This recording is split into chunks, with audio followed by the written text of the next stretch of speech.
Hello everyone, I want to show you how to download Shopify app. Go to Play Store, go to apps and search Shopify. Shopify. Select on it.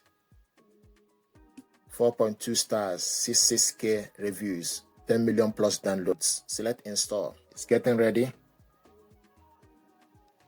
4.2 stars, 66k reviews, 10 million plus download. 10 million plus downloads. Select install.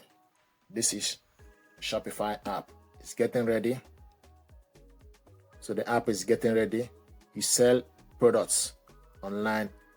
Register for Shopify to sell your products and services online. The app is installing.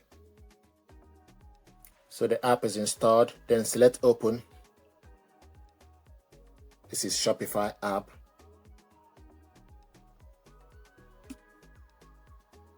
Then log in or get started to register to create an account. This is how to install Shopify app. Start selling online with Shopify. Thank you.